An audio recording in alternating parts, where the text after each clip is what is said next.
absurdo recordar todo al final.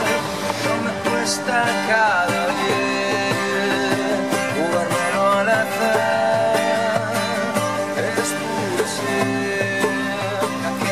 Vamos a hacer un recorrido en autobús tocando los temas de nuestro último disco y nada, vamos a intentar probar una cosa nueva y a disfrutarlo.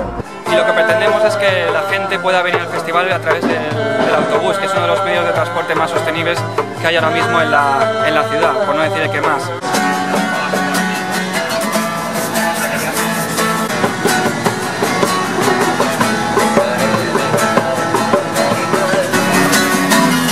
Descubrir que la voz se me está acabando hoy, sin saber de ti.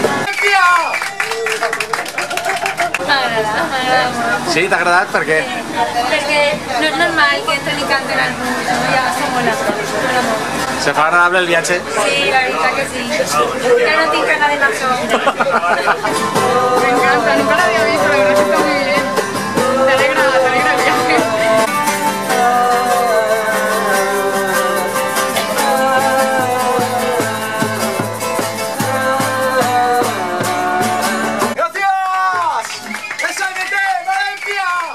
Estoy en un autobús que están dando un concierto en directo, Churri, no te lo vas a creer.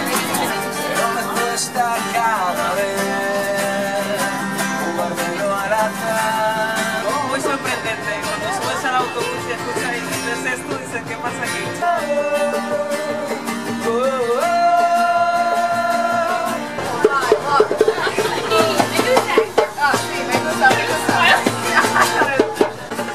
¿Qué tengo que hacer para volverte a ver?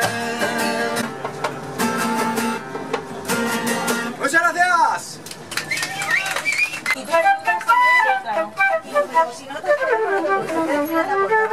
Pues vamos a subirnos a un autobús y a ver si la gente canta con nosotros.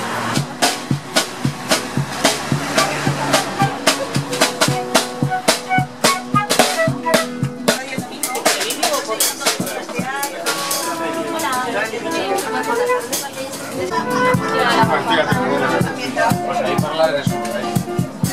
Y esta vez me cago.